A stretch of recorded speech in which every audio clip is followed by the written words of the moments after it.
3.5 ஆண்டுகளில் முதல் முறையாக விலைவாசி அதிகரிக்கப்பட்டிருக்கிறது. இந்த விலைவாசி சதவீதம் அப்படிங்கிறது 8.3% உயர்ந்திருக்கக்கூடிய ஒரு முக்கிய செய்தியை நம்ம பார்க்கிறோம். இதனுடைய கருத்துக்களையும் நாம கேட்டு பெற இருக்கிறோம் நேயர்களே. தொடர்ந்து எம்மோடு பொருளாதார நிபுணர் திரு நாகப்பன் இணைப்புல இணைஞ்சிருக்காரு. அவரோட பேசலாம். வணக்கம் சார். இப்ப இந்த நாட்டினுடைய மொத்த விலைவாசி உயர்வு அப்படிங்கிறது இப்ப சாதாரணமா இருக்கக்கூடிய மக்களுக்கு கண்டிப்பா புரிஞ்சுக்க வேண்டிய நேரம் இல்லையா? இதனால இருக்கக்கூடிய சாதக பாதகங்கள் என்ன? ஏன் இந்த மாதிரியான விலைவாசி உயர்வு அப்படிங்கிறது இந்த சதவீதம் அதிகரிச்சிருக்கு? உங்களுடைய கருத்து என்ன சார்? இது மொத்த விலை குறியீடு 2 நாட்களுக்கு முன்பு நுகர்வோர் விலை குறியீடு வெளியானது. அதுவுமே ஏறி இருக்கு, பட் இந்த அளவுக்கு இல்லை. பட் மொத்த விலை குறியீடுங்கிறது இப்ப கணிசமா ஏறி இருக்கிறது, கவனத்தை பெற்றிருக்கிறது. காரணம் என்னன்னா, இதனுடைய தாக்கம் ஓரிரு மாதங்கள்ல நுகர்வோர் விலை குறியீட்டிலும் தெரியும் நமக்கு. இதை நம்ம நினைவுல வச்சுக்கணும். இப்போ இது ஏன் ஏறி இருக்கு அப்படின்னு பாத்தீங்கன்னா, மொத்த விலை குறியீட்டினுடைய முக்கியமான அங்கம் 4 சொல்லலாம். உணவுப் பொருள் மீதான பணவீக்கத்தை தவிர்த்துட்டு பாத்தீங்கன்னா, பிரைமரி ஆர்டிகிள்ஸ், எரிபொருள் அது மீதானது, மேனுஃபேக்சர்ட் ப்ராடக்ட்ஸ் உற்பத்தி செய்யக்கூடிய பொருட்கள்னு இருக்குது. இந்த 3 இதுல இந்த பிரைமரி ஆர்டிகிள்ஸ்னு சொல்லக்கூடியதுல கணிசமான ஏற்றம் இல்லை. அதே மாதிரி மேனுஃபேக்சர்ட் ப்ராடக்ட்லயும் கணிசமான ஏற்றம் இல்லை. முக்கியமான பணவீக்கம்ங்கிறது எங்க வந்திருக்கு அப்படின்னு பாத்தீங்கன்னா, ஃபியூவல் அண்ட் பவர் தான். அதுதான் 24.71% அதிகரிச்சிருக்கு ஏப்ரல் மாசத்துல பாத்தீங்கன்னா.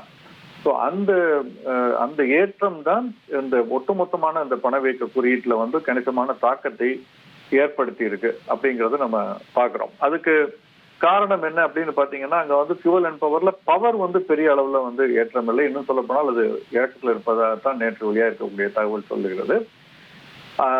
ஃபியூவல் அதுல மினரல் ஆயில்ஸ்னு சொல்லக்கூடியது, அதற்கு பல்வேறு விதமான பயன்பாடுகள் இருக்கும். ஆட்டோமொபைல்ஸ்ல இருந்து உணவுப் பொருள்ல கூட சில இடத்துல பயன்படுத்தக்கூடியது, மேக்கப் சாமான்கள், இப்படி அந்த மாதிரியான பலது. அது பெட்ரோலிய பொருள், அதுதான் அது ஞாபகம் வச்சுங்க. அது கணிசமாக அதிகரிச்சிருக்கு அப்படின்னு சொல்றாங்க மொத்த விலை குறியீட்டுல. இதுல நம்ம இன்னொரு விஷயத்த நினைவுல வச்சுக்கணும். இன்னும் பெட்ரோலிய பொருட்களுடைய விலை இன்னைக்கு தான் அதிகரிச்சிருக்காங்க.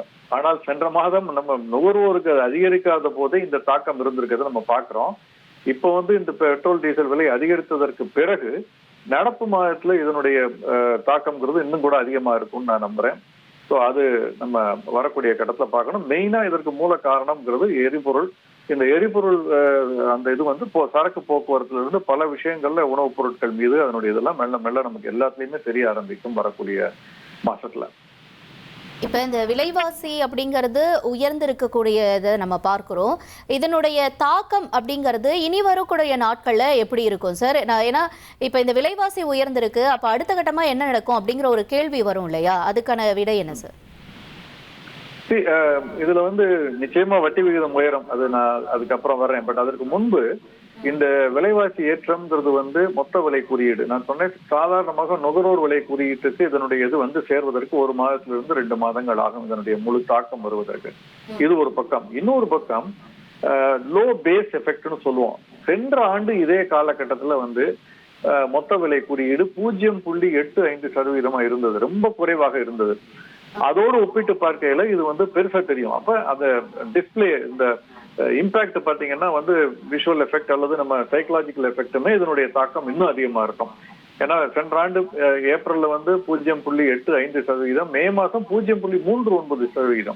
ஸோ அந்த லோ பேஸ் எஃபெக்ட்னு சொல்றது, ஒரு கோட்டுக்கு பக்கத்துல ஒரு சின்னதா பெரிய கோடை போட்டா கூட அந்த கோடு ரொம்ப பெருசா தெரியும் சின்ன கோட்டை விட. அது ஒரு பக்கம். உண்மையான பணவீக்கம்ங்கிறது ஒரு பக்கம். இது ரெண்டும் சேர்ந்து கொள்ள வரக்கூடிய நாட்கள்ல அதனுடைய தாக்கம் ரொம்ப அதிகமா தெரியும். அப்ப அது எங்க போகும் அப்படின்னு பாத்தீங்கன்னா, ஒன்று சரக்கு போக்குவரத்து, அதனுடைய கட்டணம் அதிகரிக்கும், உணவுப் பொருட்கள் மீதான விலை அதிகரிக்கும், அதை தொடர்ந்து உற்பத்தி ரா மெட்டீரியல், அதற்கான மூலப்பொருட்களுடைய அடக்க விலை அதிகரிக்கும். அப்ப பினிஷ்டு ப்ராடக்ட் எல்லாமே விலைவாசி ஏற்றத்திற்கு வழிவகுக்கும். இன்னொரு பக்கம் வட்டி விகிதம், இந்த விலைவாசி ஏற்றம் இருக்கும் பொழுது வட்டி விகிதம் அதிகரிக்கும். அப்ப நிறுவனங்கள் வாங்கி இருக்கக்கூடிய கடன்கள், கார்பரேட் நிறுவனங்கள் வாங்கி இருக்கக்கூடிய கடன் மீதான வட்டி, தனிநபர்கள் வாங்கி இருக்கக்கூடிய வீட்டுக்கடன், வாகன கடன், இதன் மீதான வட்டியும் மீண்டும் அதிகரிப்பதற்கான வாய்ப்புகள் மிக அதிகமா இருக்கிறதா தான் நான் நம்புறேன். ஏன்னா விரைவில் இதெல்லாம் பெரிய அளவுல குறைவதற்கான சாத்தியக்கூறுகள் ரொம்ப கம்மி. ஸோ அதனால நம்ம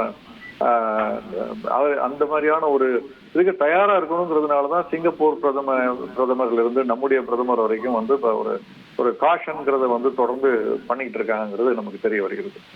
சரி, இப்ப இது வந்து பொருளாதார வைஸ் நம்ம பார்க்குறோம். ஆனா இப்ப மிடில் கிளாஸ் பீப்புள் அப்படின்னு இருக்காங்க. அவங்களுக்குலாம் வந்து ஏற்கனவே தங்கம் விலை உயருது அப்படிங்கிறது ஒரு அதிர்ச்சி. அடுத்தபடியா இன்னைக்கு பெட்ரோல் விலை அப்படிங்கிறது உயர்ந்திருக்கிறது ஒரு அதிர்ச்சியா பார்க்கப்படுது. இப்ப இந்த விலைவாசி உயர்வு படி நீங்க சொல்லும் பொழுது மற்ற பொருட்களுடைய விலையும் அதிகரிக்கும் அப்படின்னும் பொழுது பொருளாதார தன்மை அப்படிங்கிறது எப்படி சார் நம்ம டிசைட் பண்ண முடியும்? இல்ல பொருளாதாரமும் தனி மனித வாழ்க்கையும் தனிச்சு பிரிச்சு பார்க்க முடியாது. எல்லார் மேலேயும் தான் இதனுடைய தாக்கம் இருக்கும். ஒரு பக்கம் இப்போ நேற்று ஒரு நடவடிக்கை எடுத்திருக்க மத்திய அரசு பாத்தீங்கன்னா, சர்க்கரை ஏற்றுமதிக்கு தடை விதித்திருக்கிறார்கள் செப்டம்பர் மாதம் வரைக்கும். ஒரு சில சின்ன சின்ன விதிவிலக்கு கொடுத்திருக்காங்க. அது தவிர பெரும்பாலான சர்க்கரை ஏற்றுமதி அப்படிங்கிறத தடை செய்திருக்கிறார்கள். ஏன்னா உள்ளூர்ல அதனுடைய விலை அதிகரிக்க ஆரம்பிச்சிருச்சு, இன்னும் அதிகரிக்கும் என்ற ஒரு பயம் இருக்கிறதுனால இப்ப இது மெல்ல மெல்ல மற்ற பொருட்களுக்கும் இது பரவுவதற்கு வாய்ப்பு இருக்கு. ஏன்னா உள்ளூர் விலைவாசி ஏறும் அப்படிங்கிற ஒரு சூழ்நிலை வரும் பொழுது அப்ப ஏற்றுமதியை பல பொருட்கள்ல தடை செய்வதற்கான வாய்ப்புகள் ஒரு பக்கம் அதிகம் இருக்கு. ரெண்டாவது, இப்போ நடுத்தட்டு மக்கள் அதிகம் பயப்பட வேண்டியது அவர்கள் அத்தியாவசிய தேவையான உணவுப் பொருள், அவர்களுக்கு வீடு கட்டுவதற்கு தேவையான சிமெண்ட், ஸ்டீல், இதன் மீது இருக்கக்கூடிய டியூட்டி டாக்ஸஸ் ரொம்ப கணிசமாக இருந்தது. அதை பத்தி பெருசா கவலைப்படுறாங்களோ இல்லையோ, சைக்கலாஜிக்கலா தங்கத்தினுடைய விலை அந்த டியூட்டியை பத்தி தான் ரொம்ப அதிகம் கவலைப்படுறாங்க. அது தங்கத்துல அதனால இப்ப என்ன கோரிக்கை வைத்திருக்கிறார்கள் தங்க வணிகர்கள் அப்படின்னு பார்த்திருப்பீங்க. அவர்கள் வந்து தங்கம் வாங்குறது விற்கிறது அது ஒரு பக்கம் இருந்தாலும் இந்த காகித தங்கம், கோல்டு ETF, டிஜி கோல்டு, இந்த மாதிரி விஷயங்களை ஒரு தற்காலிகமாவது தடை விதியுங்கள். ஏன்னா அது வந்து தங்கத்திற்கான தேவையை அதிகரிக்கிறது. உண்மையிலே தங்கம் தேவைப்படாதவர்கள், ஆனால் அது முதலீட்டாக மட்டும் பார்ப்பவர்கள் அதை வாங்க ஆரம்பிக்கிறாங்க. அதனால தங்கத்தினுடைய தேவை மேலும் அதிகரிக்கிறது. அப்ப அதிகம் இறக்குமதி செய்ய வேண்டியிருக்கு. அப்ப அதற்கு அந்நிய செலாவணி கையிருப்பு தேவைப்படுகிறது அதிகமாக அப்படிங்கிற ஒரு இருக்கிறதுனால அதை தடை செய்யுங்கள்னு சொல்லியிருக்காங்க.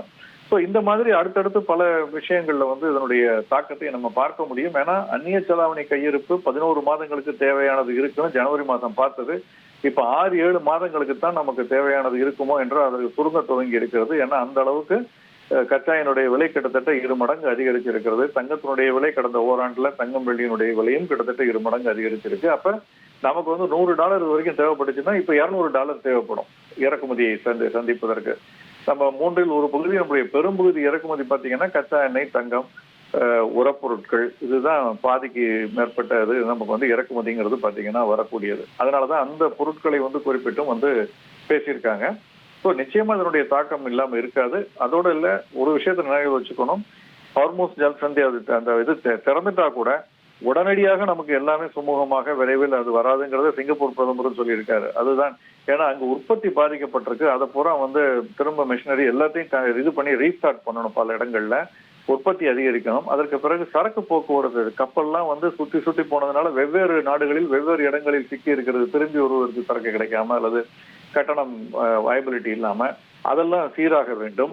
அதற்கு பிறகு உள்ளூர் போக்குவரத்து அப்படிங்கிறது இருக்குது. ஸோ இப்படி பல விஷயங்கள் இருக்கிறதுனால நிச்சயமாக வந்து ஒரு காஷனரி மெஷர் எல்லாருமே, அரசாங்கம் மட்டுமல்ல தனிநபர்களும் எடுக்க வேண்டிய ஒரு பேனிக் செட்டா அந்த மாதிரியான ஒரு சூழல் இன்னும் வரல. அது நம்ம எதிர்பார்க்க வேண்டாம். பட் ஆனால் நிச்சயமாக ரொம்ப காஷனரியா இருக்க வேண்டிய ஒரு சூழ்நிலையை நோக்கி நம்ம போய்கிட்டு இருக்கோம்.